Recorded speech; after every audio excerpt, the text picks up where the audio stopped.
morning everyone! Good morning mga kamay!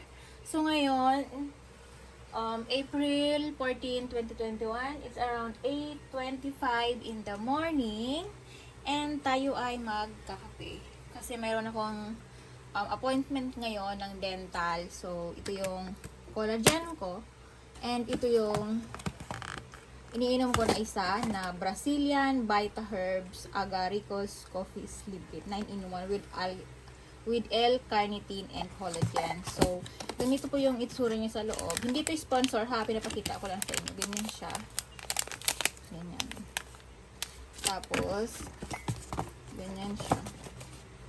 Ititin lang natin.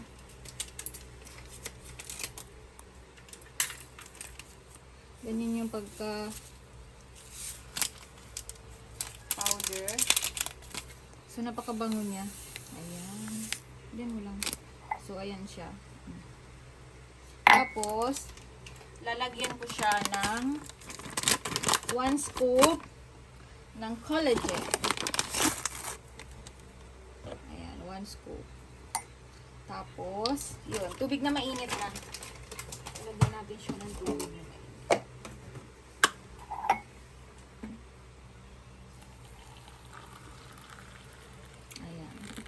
Meron akong dental appointment around 11 in the morning yung dental appointment. So, ano, ayan siya. So, diba, nakahalo na yung collagen dyan sa loob. And, hindi ko kasi siya kayang inumin na collagen lang with water kasi ang pangit ng lasa. Parang gamot na mapakla, na malansa. Pero kapag nakahalo sa Milo, sa coffee, okay siya. So, ang laman ng isang box ay 10 pieces. Mahilig ako sa kape. Halos lahat ng kapeng nakikita ko ay tinitikman ko. So, ganyan. So, let's have a coffee everyone. Have a nice day! So, ayan. Coffee tayo mga kamar. Tapos, meron din si mama niluto na nilagang saging. Ayan siya. Hinog siya. So, perfect siya for breakfast. So, sa mga nagda-diet, maganda itong start. Saging na saba in the morning na nilaga. Tapos may itlog. Kung wala na may itlog, okay lang. So, yung kape na iniinom ko na to, ay malapit ko na siyang maubos. So, ganyan yung pagka, may mga parang powdery. So, hindi lasa na yung collagen na iniinom ko. So, yan. Kain lang ako ng 2 saging na saba. And then, perfect for my breakfast. And ready to prepare myself para sa 11 a.m. na appointment ko para sa dental. Meron din pala si mama niluto na ginisang talong. Ayan. Ginisang talong. Kumakain po ba kayo niyan? Ganyan yung gusto ni mamang luto. Sarsyadong ginisang talong. Masarap yan. Tapos, sinangag. And of course, yung ulam ng anak ko na itlog na may kamatis. Pero hindi ako kakain ng kanin kasi diet nga ako. Kaya magsasaging na saba na lang ako. Diba? So, good morning! Good morning mga kamayar! Ako ay umiinom ngayon ng coffee na pinakita ko sa inyo kanina. So, share ko lang. Hindi po yan sponsor ha. And gusto ko lang itry siya. Kaya binili ko and gusto ko tikman. So far, gusto ko naman yung lasa niya and masarap siya. So, 10 pesos po. 10 pieces ang laman po ng isang box na ganito ng Vita Herbs Brazilian Agaricos Slim Fit Coffee. So, may collagen siya. Pero nakita nyo naman, naglagay ako ng collagen. Yung collagen na yon, napansin ko, okay siya. Yung pagising ko sa umaga, hindi masyadong oily yung face ko. Tapos, mukhang hindi ka ngarag. Kaya lang, alam ninyo kung ano yung napansin ko na hindi ko nagustuhan sa kanya. Yung lagi akong gutom. Yung pag-take ko ng collagen na yon, yung pinakita ko sa inyo, yung made from Japan na ang mahal. Grabe, nagki-crave talaga ako. Yung crave na hindi mo makontrol, yun talaga akala mo mag-diet ka na. Umaga, hindi ka magkakanin. Tanghali, hindi ka magkakanin. Okay na. Nagawa ko yun. Tapos sa gabi, nagugutom ako. Kailangan ko talagang bumangon para kumain ng tinapay, ganyan. Kasi nakakagutom siya. Ewan ko lang kung yung iba ganun yung pakiramdam. Pero based sa akin, kasi pangalawa ko na siya malapit na siya maging kalahati ulit. Nakaubos na ako ng isa. Akala ko noon okay lang. Akala ko baka pagod lang ako, kaya napapakain ako ng madami. Tapos, napansin ko lately, lagi talaga akong gutom yung sikmura ko. Yun na napansin ko, which is, hindi ako masaya dun kasi nag-diet nga ako tapos lagi akong gutom. So, yun, ubusin ko na lang yun, bagay tigil ko na. Kasi kapag naka-collagen nga ako tapos tataba naman ako, di ba? Ayoko ng ganyan. So, mag-vitamin C na lang ako. And yun. Pangalawang ano na yun, pangalawang sachet na. Pero hindi siya puno ha. Akala mo malaki yung plastic pero hindi siya puno. Tapos ito naman, masarap ang lasa niya. Hinahalo ko dito yung collagen na yun. Masarap siya. Masarap ito, hindi siya mapait at wala siyang palpitation. Masarap to. Malapit ko na siyang maubos. So, pang 26 months ko na brace journey for today. 26 months. So, adjust, brace, clean, brace adjustment, tapos teeth cleaning, tapos yung bracket aayusin. And meron akong tagyawat ngayon kasi malapit na naman yung period days ko at nagkakaroon na naman ng sinyalis. Girls lang may alam yan. So, yun. Sabi ni, wag ko daw munang paliguan yung buhok ko bukas na. So, hakbat na lang today. Amoy gamot pa rin siya. Amoy gamot ng tapa ko. So, yan. I wish all of you have a nice day. A few moments later.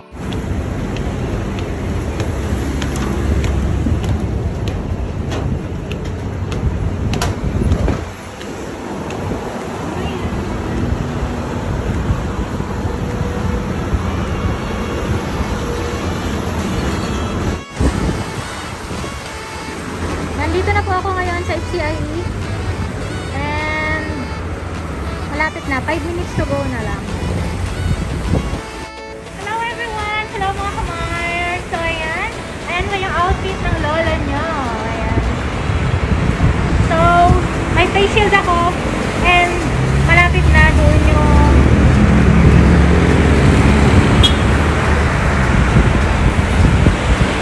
so, walking distance na lang papunta doon sa pupuntahan ko. So, kailangan ko mag-face shield. Nakakatakot. Malapit na ako doon sa clinic. So, mayroon na lang akong 5 minutes. Tapos, malilate na ako.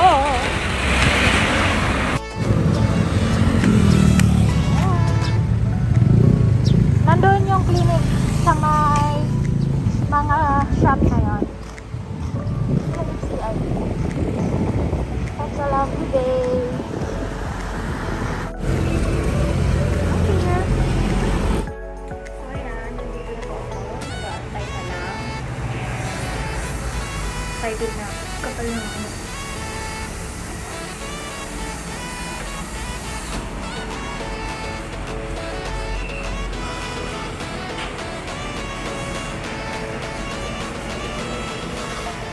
A few moments later.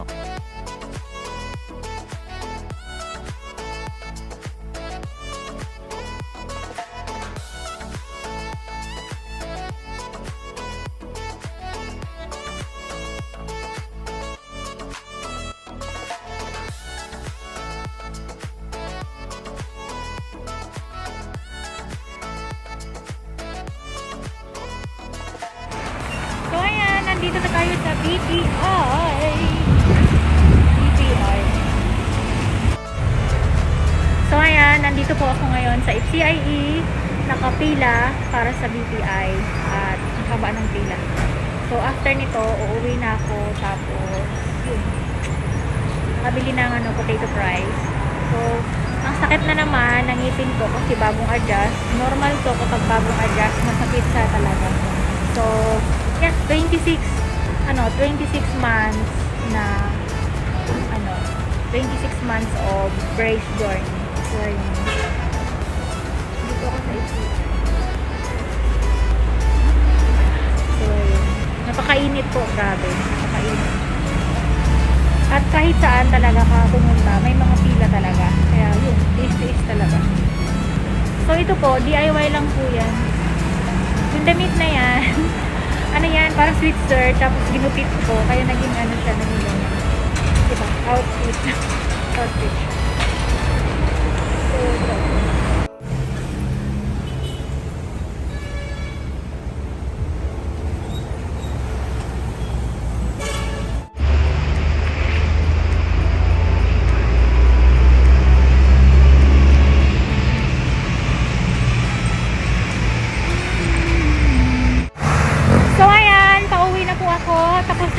mag-deposit. And tapos na rin yung brace adjustment natin. Kaya pauwi na po ako ngayon. Maglalakad na po ako papunta doon sa sakayan kasi wala po akong car. Wala akong car. Kaya namimiss ko yung jowa ko kasi yung jowa ko kapag kasama ko lagi akong naka-car. But ngayon maglalakad ako. Pero okay lang. Ganda ng clouds oh. Ganda ng clouds. Pakainit. May payong naman ako pero ayoko siyang gamitin. Kasi gusto kong umitim.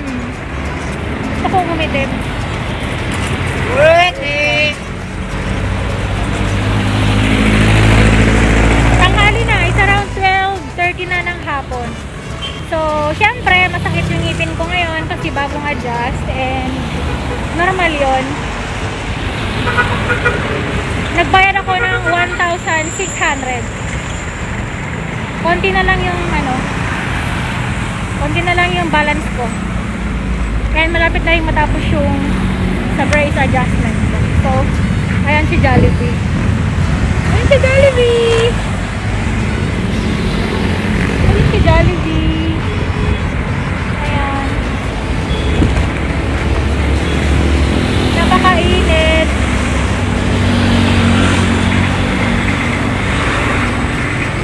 So, kasakay na ako sa jeep. So, doon ako lagi nag-work.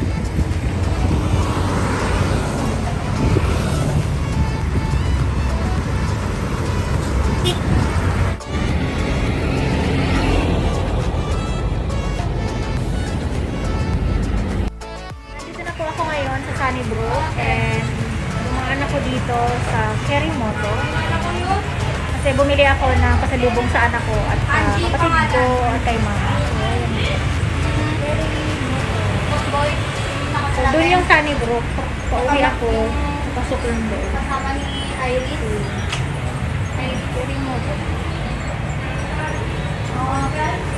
Antay ko yung ano.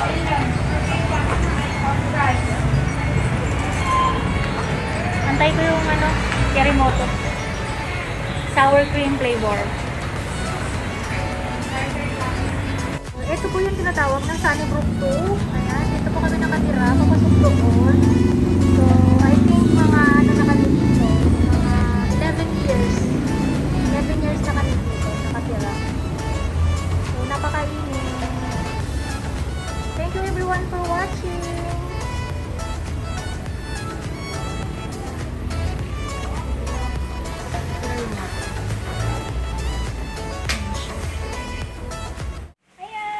Ganda ng ngiti. Ang sakit eh. Ang sakit ng ngiti. Ang sakit ng ngiti. So, ayan mga kamar, nandito na po nga ako ngayon sa bahay at naglalangis ang aking face lock and finally natanggal na rin yung face shield, yung face mask. Kasi kanina pa ako nahihilo at suffocate. So, suot ko po yung face shield saka yung face mask lagi. Kaya, di ba, imadinin mo. Tapos, ang init-init. May bit-bit ka. So, ngarag na ngarag ka. So, ayan na po. Color violet po yung ayan, bago ko na adjust na ano, brace. So, violet yung goma. Ayan. So, ito yung status ng 26 months. Tingnan mo, nagbakat yung face mask. Ayan. Ayan siya. So, hindi pa daw yan tapos. Sakit! Kasi pinupull yung wire kabilaan. So, ayan siya. So, ngayon, 26 months yung brace ng Johnny ko. And, masakit siya ngayon. Super tight. I think, mga 3 araw bago ito mawala. So, medyo soft diet na naman ako kasi ang sakit. Tapos, ang dami ko ng singaw dito. Kasi nga, sumasabit yung wire sa lower bottom. Hindi sumasabit. So, ang sakit. Ow! Ayan. Sumabit nga ulit. May wire doon na laging, bawat salita ako, ngiti, nakasabit siya. So, masakit po talaga. Pero meron akong nilalagay dyan na parang pang-support para hindi masyadong lumaki yung mga sugat. At nagtitake ako ng vitamin C. So, ayun lang po yung update ko. Kung meron pa pong katanungan tungkol sa brace, mag-comment ka lang down below. So, yung brace ko ay hinuhulugan ko. So, today, nagbayad ako ng 1,600 kasi 600 yung bayad doon sa natanggal at 1,000 yung bigay ko. So, may balance pa akong konti na lang. Siguro mga 6,000 to 7,000 na lang ang balance ko. And then, fully finish. And, mas maaga kong matatapos yung pagbayad sa brace compare sa brace na journey ko. So, sabi ng doktor ko, kahit bayad na ako, okay lang naman yun kasi continuous pa rin yun nilang aayusin yung brace ko hanggang sa matapos yung brace ko. So, yun ang kagandahan kapag advance kang magbayad. So, yun. Maaga ka rin matatapos. Pero hindi pa yun doon tatapos kasi kahit matapos ko yung 7,000 na yun, meron pa akong kailangan i-prepare na meron pa akong kailangan i-prepare about doon sa retainer. So, pumapatak yun ng 14,000. So, 7,000 sa upper, 7,000 sa lower. So, 14,000 para yun sa retainer na isusuot ko kapag tinanggal na yung brace ko soon. So, kapag iipunan ko din yun kasi mahal siya. So, hindi pa dun included yung pagpapaklining. So, yung pag may natanggalan ka, 600. O, diba? Magastos siya. Ayan, magastos po talaga kapag nagpapabrace. Basta yung payo ko sa inyo, mag-inquire muna sa mga magagaling talagang certified na mga dentist bago masubukan. Tsaka huwag kayong mag-DIY na yung mga nabibiling mura lang. Huwag nyong mag-take ng risk ng ganun kasi hindi po yung safe para sa inyong ngipin. Kailangan yung legit na dentist. So, inquire muna. Tapos, kung tingin mong kaya ng iyong budget and then, grab the opportunity. So, meron namang mga dentist na mura lang ang down payment at meron namang hindi mura ang down payment. So, syempre, doon ka sa affordable at legit. So, yun. At huwag kayong matakot na magpa-brace kasi yun ang the best way para maayos yung ngipin natin. Yun ang pinaka-the best way. Kasi dati nga gusto ko magpa-fixed braids. Buti hindi ko na ituloy yung desisyon na yun kasi magsisisi ako. So, yun. I trust the process kahit ilang buwan akong bungi. Pero tingnan nyo naman ngayon, di ba? Worth it naman yung pera, tsaka yung patience at yung effort ko. So, magaling yung dentist ko. Ganda. Ayan. So, kung napanood nyo yung mga latest kong kabungian, mga panahon, ayun, makikita nyo kung gaano kapangit yon. Tsaka, nag-start ako mag-vlog the first ever day kung kailan ako nabunutan ng ngipin. So, bunging-bungi po ako that time. So, yun. Kaya, very memorable sa akin yung pag-vlog kasi hindi ko alam kung saan ako kumuha ng lakas ng loob. Kung kailan nang kakabunot lang sa akin ng ngipin. Ang kapal na mukha ako mag-vlog. O, diba? Pero, tingnan nyo naman, ngayon, andyan kayo. Andito ko para sa inyo. So, let's all be happy. So, for now, thank you everyone and see you on my next vlog. Mag-ingat kayo palagi and bye-bye!